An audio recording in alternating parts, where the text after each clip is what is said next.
This is booked for drama, where stories burn, hearts break, the tea is always hot and never a part 2. Today we're diving into From Smut to Survival. Let's go. Chapter 1. I'm the main character of a steamy romance novel. My specialty? Taking anything black, white, you name it and turning it 50 shades of scandalous. So, on my first day in a horror game, when the final boss told everyone to choose their own death, the words just tumbled out of my mouth. I choose to die breathless, legs trembling, eyes losing focus, heart pounding, until the very end. The boss. Welcome to the SSS rank instance. The wish, please choose your method of death. The moment I was pulled into the horror game and met up with my teammates, a strange man materialized before us. His head was a swirling vortex of black mist, his face completely obscured. An aura of unspeakable dread bled from him, chilling the air. Shit. A guy with bleached blonde hair swore under his breath. Are you kidding me? Did they think a few cheap special effects are gonna make me fall for this crap? Blondie had been complaining non-stop since we arrived. No matter how the veteran players tried to explain the situation, he was convinced we were all in on some elaborate prank to screw with him. He stomped forward, shoving a hand toward the mysterious man. I'm warning you, let me the hell out of here, or all what the... His hand passed right through the man's form as if through smoke. Horrified, he snatched his hand back. But as he stared at it, his fingers began to dissolve, disintegrating into a fine, crimson mist. What's happening to me? Help, somebody help me. Tears and snot streamed down Blondie's face as he scrambled back toward us. But it was too late. In a matter of seconds, his body abruptly burst, splattering gore and viscera across the floor. The system's voice echoed, cold and impersonal. Deaths. 1. Survivors. 7. Keep up the good work, players. The man in front of us hadn't moved a muscle. He simply repeated his earlier statement, his voice a low, empty drone. Welcome to the SSS rank instance. The wish, please choose your method of death. Chapter 2. We were all frozen, paralyzed by a mixture of shock and terror. Suddenly, lines of text began to scroll across my vision, like comments in a live stream. Damn, this group is unlucky. The wish has a 0% clear rate. It's the toughest instance known to exist. The boss grants every player's wish, but always in the most twisted, horrifying way possible. As soon as you enter, you face him. He forces everyone to wish for their own death, then, mercifully, grants it. To survive, you have to find the one single, correct wish. Tons of top-tier players have been wiped here. This bunch looks pretty average. How long do you think they'll last? After witnessing Blondie's gruesome end, nobody dared to be the next guinea pig. The dead silence stretched on, thick and heavy. Finally, the boss's patience wore thin. His voice turned sharp as ice. Since none of you have a wish, I'll just start reaping at random. A colossal scythe materialized from the black mist behind him, its blade gleaming menacingly. Wait. A middle-aged man cried out, his voice trembling. I have one. I've thought of how I want to die. Every eye in the room snapped to him. The man swallowed hard, then said timidly, I choose to die of old age, peacefully, with no illness or accident. A wave of relief washed over the group. Someone gave him a thumbs up, praising his quick thinking. The boss retracted the giant scythe. As you wish. The middle-aged man let out a shaky breath, a grin of pure relief spreading across his face. The others quickly jumped in. I want the same as him. Me too. To die peacefully of old age. The boss's voice remained flat and cold, his reply concise. As you wish. Everyone started to relax, their nervous chatter filling the silence. Thank God for Mark. Thinking of old age was brilliant. Nice. Now the boss can't touch us. This is gonna be an easy win. Is this seriously the easiest SSS rank instance ever? Only I remained silent, my gaze fixed on the sky above, where the livestream comments were mocking them mercilessly. Old age. Again. So boring, what number group is this? Every single new batch of players makes the same damn wish. A bunch of clever ass pigs. They'll learn soon enough why they call this an SSS rank instance. Just then, the boss drifted silently until he was standing directly in front of me. Only you are left, he said. How do you wish to die? Well, crap, guess this is it for me. Chapter 3. Before being dragged into this nightmare, I was the protagonist of a steamy romance novel. My days consisted of waking up and getting tangled up with one hottie after another. I was, in a word, useless. Expecting me to have a sudden stroke of genius and figure a way out of this was a lost cause. So, I did what I do best. I gave up and prepared to die. If I was going to bite it in this instance anyway, I might as well go out fulfilling my greatest desire. I was going to turn this whole damn world into my personal playground. Black, white, horror, whatever, I was going to make it all filthy. Besides, while the boss's face was hidden by that swirling mist, I could still make out his frame. Broad shoulders, a narrow waist, long legs, and that deep, magnetic voice. My expert eyes told me he was premium-grade material. And lust, as they say, makes you brave. The words just tumbled out of my mouth. I choose to die breathless, legs trembling, eyes losing focus, heart pounding, until the very end. The boss. I added with a wink, oh, and you have to be the one to do it. He froze. It was as if he couldn't process what he'd just heard. I saw the black mist coiling around him stop moving entirely. The air grew still. After a long moment, he slowly, deliberately, took a step back. Chapter 4. I waited and waited, but the boss never said his usual, as you wish. Instead, a system notification popped up. Prerequisite mission. The wish is complete. Please follow the boss into the villa. Main mission. Survive in the villa for 3 days. Side missions will be issued randomly over the next 3 days. Each completed mission grants an opportunity to make a new wish to the boss. Only the one who makes the correct wish will survive until the end. It was nighttime by the time we reached the villa. The moment we stepped into the grand living room, my eyes were drawn to a row of memorial portraits hanging neatly on the wall. The photos in the frames were of us every player here, and beneath each portrait was their wish. To die of old age, peacefully, with no illness or accident, except for mine. The text beneath my photo had been aggressively blacked out with a marker. Instantly, all eyes were on me. Mark, the middle-aged man, was the first to speak. Come to think of it, you didn't make your wish with the rest of us. You were hiding in the corner. What did you choose, young lady? Before I could answer, the boss cut in sharply. You are forbidden from asking about other players' wishes. For some reason, I detected a hint of anxiety in his tone. The other players backed off, but their looks were laced with schadenfreude. Her wish is blacked out. That's a clear sign she's been marked by the boss. I bet the little brat won't even last the night. Is she an idiot? We gave her the perfect answer to copy, and she chose to be a contrarian. Good. Better to get rid of the dead weight early. Just like that, I was ostracized. When it came time to pick rooms, they all banded together, claiming the best ones and leaving me with the smallest, filthiest maid's quarters. You're not gonna survive the night anyway, Mark sneered before shutting his door. Doesn't matter where you sleep. Soon, the vast living room was empty except for me and the boss. Seeing him about to drift away, I quickly called out. Wait, I'm not staying in the maid's room. I hurried after him, plastering a playful grin on my face. You must have your own room in this mansion, right? How about we share? The boss said nothing, only quickening his pace. I was getting desperate. Hey, didn't you promise to grant my wish? Breathless, legs trembling, heart pounding. I never agreed to that, he interrupted, his voice a low murmur. That pissed me off. Isn't this instance called the wish? Aren't you supposed to grant all the players' wishes? Why the double standard for me? I'm filing a complaint with corporate. I'm taking this to the highest authority. He seemed utterly exasperated. After a moment, a sigh tinged with resignation escaped him. Fine, follow me. He led me through a maze of corridors to a lavish, oversized bedroom. I immediately dove onto the plush king-sized bed in the center of the room and stretched out with a groan. So tired, I purred, kicking my legs playfully. Give me a leg rub. The boss shot me a cool glance and ignored me. I wasn't giving up. So, what's your name? Calling you, boss, all the time is so impersonal. He was a master of evasion. That doesn't concern you. You are a player. Your only focus should be on clearing this instance. I rattled off a list. Sweetheart, honey, hubby, master, daddy. As my suggestions got more and more outrageous, he finally snapped. Lucian, he bit out. My name is Lucian. Despite his monotone delivery, I could have sworn I heard the sound of him grinding his teeth. Well then, I started, ready to tease him more. That's enough. You need to sleep, he said hastily. With a flick of his wrist, a wisp of black mist drifted toward me. Before I knew it, it was like someone had flipped my off switch. I was out cold. Chapter 5. The next morning, I was jolted awake by a piercing scream. When I opened my eyes, Lucian was gone. I quickly freshened up and rushed to the living room to find a strange corpse lying on the floor. The body was unnaturally old. The hair and beard were stark white, the face a roadmap of deep wrinkles. It looked at least 80 years old and for some reason, vaguely familiar. I scanned the room. All the players were there except for Mark. Their faces were grim. A woman with fiery red hair, who looked to be in her 30s, finally broke the silence. I just checked. This body, it's Mark. That's impossible, someone immediately argued. Mark was in his 40s. This guy looks ancient. The age doesn't match up at all. The redhead let out a long sigh. Do you remember the wish we made yesterday? To die peacefully of old age. Doesn't Mark's current state fit that perfectly? We underestimated this instance. We thought a little cleverness would see us through. An SSS rank instance, it's a whole different level of cruel. The livestream comments reappeared. Hey, my favorite part. Overconfident players getting a reality check. Let the whole herd of pigs die, I don't care. Wait, I thought not everyone wished for old age. What did that girl in the corner wish for? My stream went black yesterday right after she stepped up. Can someone fill me in? +1 my screen went black too. +2, +10086. Why did so many people's streams go dark? I thought it was just my connection. Could it be? Did she make the one correct wish, so the system censored it? Holy crap, is someone finally going to beat this legendary SSS rank instance?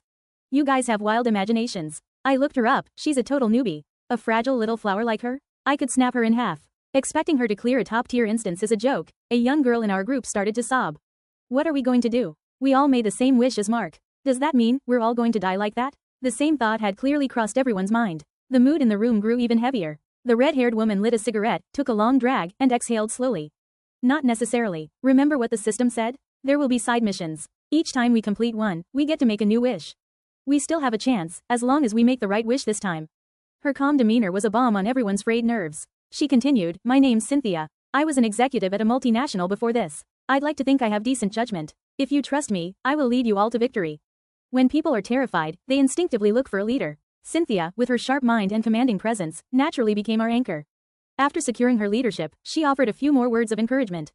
Just then, a system notification chimed. Side mission. The boss's dinner party has been issued. All players are invited to share a feast with him. Time. Tonight at 8 p.m. Participants. All surviving players. Note. A variety of dishes will be served. Each player must select one dish to present to the boss. Note. Dish selections cannot be repeated. Note. The player who presents the boss's favorite food will earn his favor and another chance to make a wish. Note. The player who presents the boss's most hated food will die. A confident smile touched Cynthia's lips. See, our chance is already here. Chapter 6. We had most of the day before the dinner party. Under Cynthia's direction, we fanned out across the villa, searching for any clue about the boss's preferences. An hour before the event, we gathered to share our findings. Cynthia spoke first. I found tonight's menu in the kitchen. There are only 6 dishes, one for each of us. They are escargots, Caesar salad, roasted lamb chops, pan-seared cod, creamed vegetables, and fruitcake. Any thoughts? A tall, skinny guy spoke up excitedly. I found a notebook in the maid's room. There was an entry complaining that the young master always ate his vegetables but barely touched meat. I'm guessing that young master is our boss. Another girl's eyes lit up. And I saw a ton of milk and dairy products in the fridge. He must like creamy things. Milk plus vegetables, that has to be the creamed vegetables, right? We were all encouraged. We figured out his favorite food so easily. Cynthia tapped a long, manicured nail on the table. Excellent work, everyone. So we know his favorite dish. The question now is, who gets to present it? The system had been clear, no repeats. Only one person could present the correct dish and earn the boss's favor. Cynthia cleared her throat. Actually, I believe I've already figured out what the correct final wish is. If things go smoothly, I can get all of us out of here safely. So, if you all trust my judgment, I'll be the one to present the creamed vegetables to the boss. The group exchanged hesitant glances. After a moment of deliberation, they all nodded in agreement. The girl who'd figured out the dish spoke up again, her voice small. We know what he likes, but what about what he hates? If someone picks the wrong thing, they'll die. I quietly raised my hand. I found a photo album in the library. It's full of pictures of a little boy's birthdays, from 1 year old to his early 20s. I noticed that in every single picture, the birthday cake is completely untouched. I think the food he hates is the fruitcake. With the death option identified, a more brutal question arose. If everyone had to present a dish, who would be forced to serve the fatal fruitcake? In the end, we drew lots. A guy with a buzz cut drew the short straw. His eyes flickered nervously, darting toward me. Chapter 7. The dinner party began. Cynthia immediately presented the creamed vegetables. A pleasant chime echoed from the system. Congratulations. You have presented the boss's favorite food. You have earned the boss's favor. I also wish for an opportunity. Now, please choose your method of death. Cynthia's breath hitched, her eyes gleaming with triumph. She spoke without a moment's hesitation. I wish to be immune to all elements of this instance. No boss, no ghost, no trap, no accident can harm me. Even if I break the rules of this instance, I will remain unharmed. Her words hung in the air. Everyone stared at her, their shock quickly morphing into the raw fury of betrayal. She had promised to lead us all to safety, and we had trusted her, giving her the opportunity. But it had all been a lie. She had used us as stepping stones for her own survival. At the head of the table, the boss slowly nodded. As you wish. Ignoring the daggers everyone was staring at her, Cynthia sneered. Every man for himself. This is a horror game, after all. You were the fools who trusted someone so easily and handed over critical intel. You have no one to blame but yourselves. The dinner wasn't over, so no one dared to act on their anger. The procession continued as we presented our dishes one by one. Escargots, Caesar salad, roasted lamb chops, all were safe, neutral choices. No reward, no punishment. When it was my turn, I was suddenly shoved hard from behind and stumbled to the floor. Buzzkit scrambled past me and presented the pan-seared cod. He looked down at me with a smirk. Cynthia was right. It's survival of the fittest. Why the hell should I stick to the stupid lottery and walk to my death? You were too weak to protect your dish. You have no one to blame but yourself. The others just watched, their faces cold and indifferent. They looked at me as if I were already a corpse. Here we go, the classic player infighting. Every team goes through it. They're not wrong, though. It's a dog-eat-dog world in these games. The weak don't deserve to live. Told you that fragile flower was useless. Where are all the people who were betting on her earlier? Speak up. Friendly reminder. The last person who offered the boss cake got turned into a cake. Wonder how this one's gonna die. The system's voice prompted me, devoid of emotion. Player Ava, it is your turn to present a dish to the boss. I pushed myself to my feet and looked at Lucian, who had remained silent and still at the head of the table. A strange anger flared in my chest. Screw it, I was going to die anyway. Might as well die a legend. Sweet or savory, I was determined to get a taste of this boss tonight. I casually plucked a small cherry from the top of the cake and held it between my lips. Then, I plunged my fingers into the cake's frosting, coating my hand in a layer of thick, white cream. I walked toward him, my step slow and deliberate. Which do you want to taste first? The cream, the cherry? I leaned in close, my voice a whisper. Or me. Clang. The fork and knife fell from the boss's hands, clattering onto his plate. Even through the thick veil of mist, I could feel the waves of panic radiating off him. Tisk. So frustrating. I grabbed the collar of his shirt, pulled him toward me, and crashed my lips against where his should be. I pressed the sweet, red cherry from my mouth to his. His lips or the space they occupied were cold. He tried desperately to pull away, but I held him fast, biting down on the cherry until its sickly sweet juice flooded our mouths. I didn't end the kiss until he had swallowed the entire thing. I pulled back to see the black mist around him practically vibrating with shock. I smiled and beckoned with a creamy finger. There's still the frosting, I purred. Want a taste? You? Lucien's voice was practically shaking with rage. You are utterly shameless. I laughed. What, was that your first kiss? The boss was so flustered he turned his head away and refused to look at me. But the mist around him seemed curious. Wisps of it drifted over, gently prodding and enveloping me. Don't you dare get friendly with her. Lucien's voice was ruffled and sulky. The mist immediately retreated. I was about to tease him more when the system's voice cut in again. Side mission. The boss's dinner party is complete. No deaths were recorded. Initiating random hunt mode. In an instant, the entire atmosphere around Lucien changed. It became so cold it was physically painful. He slowly scanned the room, his deathly gaze finally landing on Buzzkit. The next second, with a sickening pop, Buzzkit exploded into a shower of blood and gore.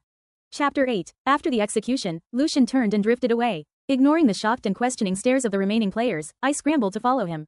But when I entered his room, he dissolved into a cloud of black mist and vanished completely. Damn it, I had a strong suspicion he was actively avoiding me. When I woke up the next day, 2 more players were dead. One had died of old age, just like Mark. But the other body was a surprise. It was Cynthia. Her head had been severed cleanly from her body, her face frozen in a mask of terror and disbelief. Now there were only 3 of us left, me, the tall skinny guy, and the young girl. The girl covered her mouth, her voice trembling. But Cynthia wished to be immune to everything in the instance. How could the boss still kill her? The tall guy frowned. Is it a bug? System, we demand an explanation. The system's voice remained as cold as ever. Player Cynthia Chen died from an attack by another player. Her death was not caused by the boss, a ghost, a trap, an accident, or any other element of the instance. Cause of death is valid. The game continues. Hearing this, the 3 of us stared at each other, our expressions morphing from shock to suspicion. The air crackled with distrust. Cynthia had been arrogant yesterday, openly betraying the group. It wasn't a stretch to think someone held a grudge and decided to take matters into their own hands. But who? My eyes shifted between the 2 of them. The girl, Mia, and the tall guy, Leo. Both looked like college students, too young and innocent for this kind of brutality. Who would have thought one of them was capable of decapitating a teammate in their sleep? It seemed this horror game was fully of hidden monsters. The most harmless-looking people could be harboring the darkest secrets. I took a subtle step back, putting some distance between us. But Leo's gaze hardened as he focused on me. I knew there was something wrong with you from the start. On the first day, everyone's portrait had a cause of death written under it, but yours was blacked out. Yesterday, you should have died for presenting the cake, but you survived. And when you went up to the boss, a cloud of mist blocked our view. We don't know what you 2 said, but right after you were done, Buzzkit, the guy who pushed you, dropped dead. He took a step toward me, his voice sharp with accusation. I've heard that in some instances, NPCs will disguise themselves as players to sabotage the team and ensure everyone dies. Right now, I have a strong suspicion that you are that NPC. Mia didn't say a word, but her wary, hostile gaze mirrored his. Her hand slipped discreetly into her backpack, as if reaching for a weapon. This was bad. To be honest, after hearing Leo's analysis, I was starting to think I might be an NPC. Damn, I couldn't even find a flaw in his logic. Mia pulled a pistol from her bag and aimed it squarely at my head. The timid, fragile girl from before was gone, replaced by someone with a cold, hardened aura. From now on, you answer my questions, she said flatly. First question, what is your role in this instance, and what is your relationship with the boss? That's technically 2 questions, I muttered. She said nothing, simply tightening her finger on the trigger. I immediately threw my hands up. Okay, don't shoot. I'll talk. My mind raced. The truth is, I'm his wife. Mia let out a cold laugh, giving me a look that screamed, do you think I'm a fucking idiot? She didn't hesitate to start squeezing the trigger. Wait, I blurted out. If you don't believe me, think about it. Hasn't everyone who died so far been someone who crossed me? My brain was working faster than it ever had in my life, spinning lies out of thin air. Buzzkit pushed me yesterday. Cynthia betrayed me. Mark led the group in ostracizing me and said I'd be the first to die. And Blondie, the guy who died at the very beginning. He copped a feel when we first grouped up. Mia was silent, but I could see a flicker of doubt in her eyes. She was actually considering my bullshit. I pressed my advantage. Look, my husband doesn't mean any harm. He's just a little overprotective. Very possessive. He can't stand seeing me get bullied, and when he does, he tends to kill people. You should probably put that gun away before he gets here. I can't guarantee what will happen if he sees you pointing that at me. Mia stared at me for a long time. Then she spoke, her voice dripping with scorn. Are you completely insane? Or do you really think I'm stupid enough to fall for a story like that?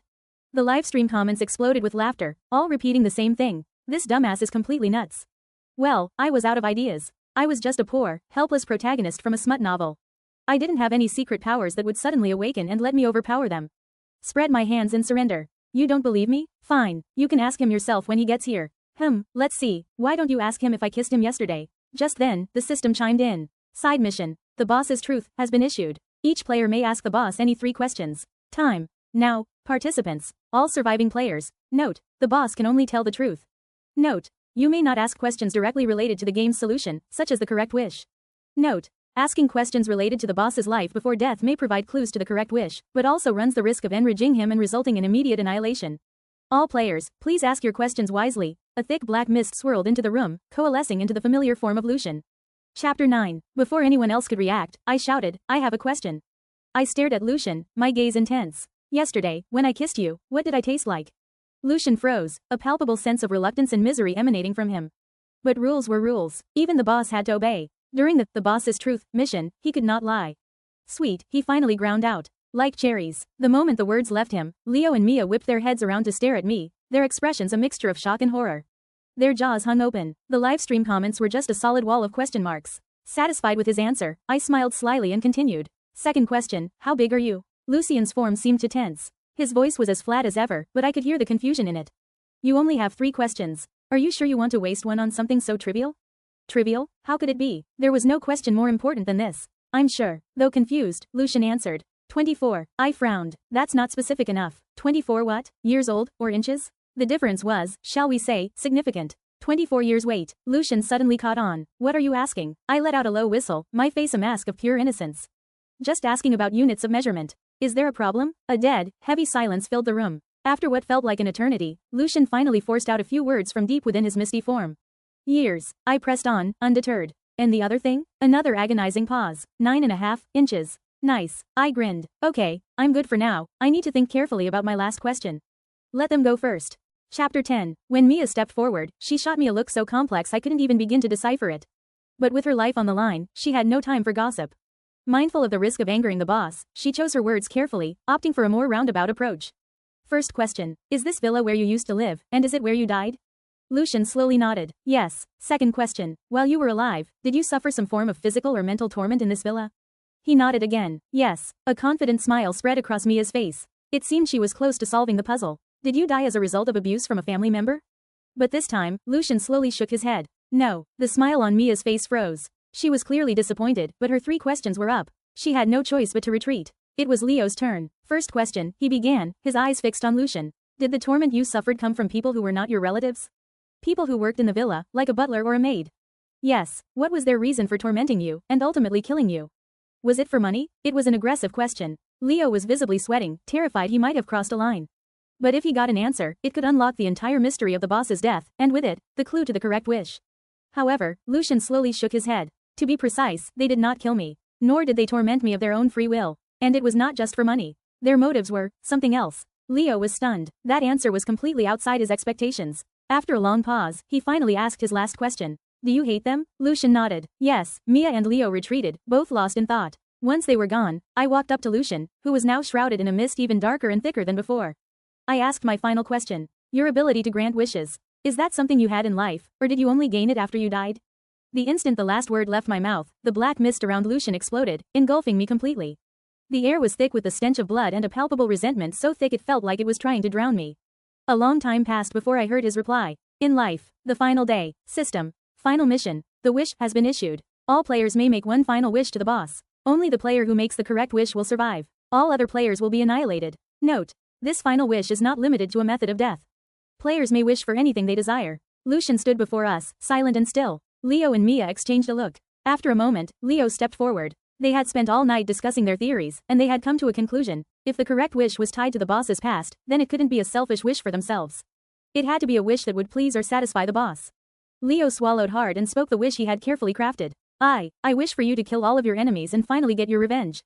But the boss remained motionless. Only the system's cold voice responded, almost mocking him. Player wish is incorrect. Annihilation imminent. In the next instant, Leo exploded into a mist of blood. Mia's face went pale, and beads of sweat dotted her forehead. Her lips moved several times before she found her voice. I wish for your power to be broken, so that you will no longer be bound by it and can finally live for yourself. She looked at the boss, her eyes filled with hope, praying her words would move him. But the system's broadcast was merciless. Player wish is incorrect, annihilation imminent. Another bloody explosion. I was the only one left. Lucian slowly drifted toward me, his voice calm. What is your wish? On the second day, during the boss's dinner party, I found a photo album in the library. It chronicled a young boy's life, from a babbling infant to a pale, melancholic teenager. Lucian had a face as delicate and beautiful as a porcelain doll, just as I'd imagined. But I noticed something. Starting with his 5th birthday, the boy in the photos never smiled again. His eyes were filled with a cold, detached loathing. And from that same birthday, the people standing beside him were no longer his loving parents. They were replaced by a group of strangers. No, not strangers. They had appeared in photos from before his 5th birthday, but always in the background: a smiling butler, a busy maid, a gardener trimming roses. After Lucian turned 5, these same people were suddenly transformed. They wore designer clothes and sharp suits, carrying themselves like titans of industry. My mind immediately conjured a soap opera plot. The servants conspired to murder the masters and imprison the young heir. But that theory had holes. If they were capable of killing the parents and seizing the family fortune, why keep the child alive? Wouldn't it be cleaner to eliminate him too? It couldn't have been a crisis of conscience. It wasn't until Lucian said their motives were something else that another possibility clicked into place. What if his ability to grant wishes wasn't something he gained after death? What if, from the moment he was born, he had been a child with an extraordinary gift? A terrifying theory began to form in my mind. Lucian was born with the power to grant wishes, but those wishes were often fulfilled in the worst, most twisted ways imaginable. His parents, fearing this power would bring disaster upon him, kept it a secret. But the household staff, who were with him day in and day out, discovered it. So they conspired. They used Lucian's power to kill his parents. They must have used some trickery. For example, they might have brought him downstairs and wished, "I want to see your parents right now. Can you bring them here in the fastest way possible?" And as an innocent Lucian nodded, he would have looked up to see his parents plummeting from the top floor. Of course, that was just my speculation. Regardless, after killing his parents, they kept him under house arrest, showering him with fake kindness and praise, coaxing him into granting one wish after another. As Lucian grew older, he slowly realized that the kind aunts and uncles who cared for him were demons wearing human skin. At the same time, he came to the horrifying realization that he had been an accomplice in his own parents' murders. In his despair, he killed everyone in the villa, including himself. But his anguish was so profound that his soul lingered, becoming a vengeful spirit, and his power, like a curse, clung to him in death as it had in life, forcing him to raise his blade again and again, turning him into an unwilling executioner. I looked at the man before me, wrapped in a shroud of black mist, his entire being a monument to pain and hatred. And I spoke my wish. I wish that everyone who died, directly or indirectly, as a result of your power, is brought back to life. The players who died in agony, Lucian's parents, and even Lucian himself, all would be resurrected. The only downside was that the evil servants who killed his parents would also be brought back. But with his parents by his side and their vast family fortune, he would have better ways to get his revenge this time. It was the best ending I could imagine. The moment I finished speaking, the system's voice chirped joyfully. "Congratulations, player. The correct wish has been made. You have successfully cleared the SSS rank instance, the wish. Rewards have been distributed. Please check your inventory." Exiting instance, Lucian stood quietly before me. The black mist that had clung to him for so long was slowly dissipating, revealing a face that was pale and melancholic, but breathtakingly beautiful. In his eyes, I saw the dazed wonder of a new beginning. "The game is over," I said softly. "I have to go now." I cleared my throat. "Is there anything you want to say to me?" Lucian blinked, his gaze focusing on me. He spoke slowly, his voice clear for the first time. "You know, I can grant the wishes of others, but I can never grant my own. And I never pray or wish to any gods. I've always believed that wishes are just another form of curse." He leaned in, his voice a warm whisper beside my ear. "But for the very first time, I am making a wish to whatever heavens may be listening. I wish that in that other world, we can meet again." The end. And that's a wrap on today's reading here at Booked for Drama. If you felt anything, rage, swoon, secondhand heartbreak, let me know in the comments. Don't forget to like, subscribe, and share with your fellow drama lovers. If you have any requests, drop them in the comments. Until next time, keep reading, and keep the drama on the page.